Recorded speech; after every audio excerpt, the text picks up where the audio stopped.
Let's talk about what we did with the aftermarket exhaust on this 21 RT Tow and Go.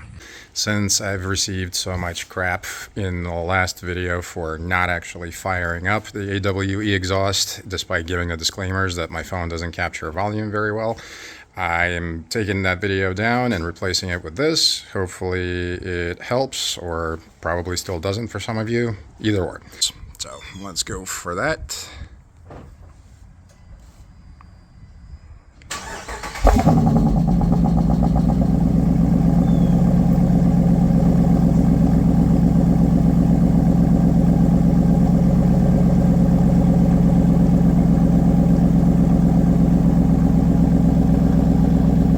Turned it off so I can actually hear myself.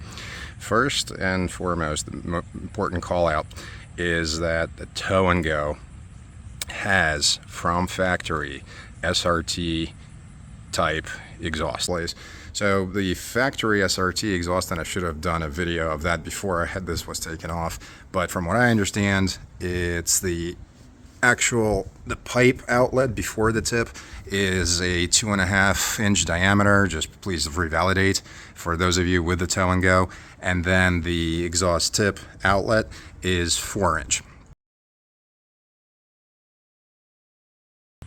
And this, the AWE in particular, is the one that has black tips. This is the, can't recall exactly, I believe it's GT version or something like that. It is not the track option, so this does have mufflers on it, but they are more, I guess, streamlined for exhaust purposes, or whatever the right terminology is. Check out on their website all the different descriptions and how they justify it for sake of gains, sound, no droning, and what have you.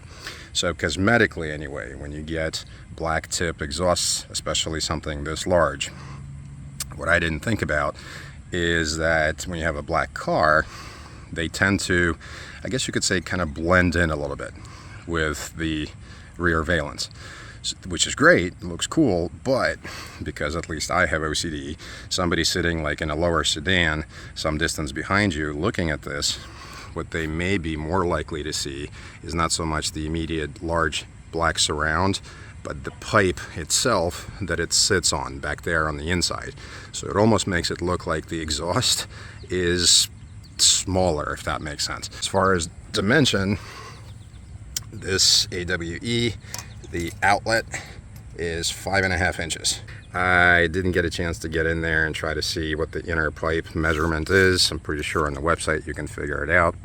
And then what's really cool about these things is that they have, it's going to be hard to see, variable adjustments. So whoever's doing the install, and I recommend having somebody who's an authorized installer do it, can play around with how far back, how far out the actual cover sits, and then also how far back, how far in the muffler sits, so that it flushes better. My, I guess, only other cosmetic issue, barely noticeable, but just bothers me personally, is that this particular side on the right with the aftermarket rear valence just came a bit too close to this kind of surround fin. And occasionally, depending on, you know, maybe a bump or something, it's not that it doesn't hit, there's no rattle, but just it's just almost too close. And I'm worried about, you know, when it gets super heated, what that's going to end up doing to the surround paint, especially around here, but to be determined. I personally think you cannot compare this to SRT exhaust in any shape or form. They're just too different. I really loved the factory SRT exhaust. I think it had that bubbly kind of sound. It may have had some droning, but I just really enjoyed that stereotypical kind of Dodge proprietary sound that it produced. This is smooth, deep. You almost don't even know you have an exhaust when you're sitting at a stoplight. Much later. A call out for something that became more apparent down the road after some months of having this on. So the setup itself is, of course, adjustable. I'm trying to get underneath here just so you can easier see. So you have the clamps over there to adjust the alignment of the exhaust tip, which is right around back here. And then if I could get a better focus, you have the adjustment of the setup coming out of the muffler, and then obviously exhaust hangers. So when the installer did all this, they played around with alignment so that this sat nice and centered inside of the rear diffuser. But over time, either because of whatever vibrations or driving conditions or whatever else, it either loosened up or something else happened. And what I started seeing were the exhaust tips moving towards the diffuser.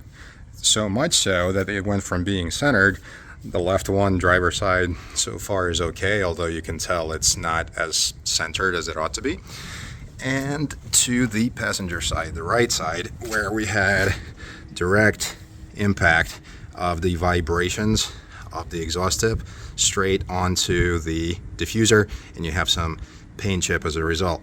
So I'm gonna have to get in here and try to realign this thing to hopefully fit better. Obviously with exhaust hangers, there's probably some play there. On the left hand side, we're already maxed out with how much more turn you can have for the exhaust tip. Same thing with this. So I may have to figure out if it's movable any better or if I have to mess around with the exhaust hanger somehow.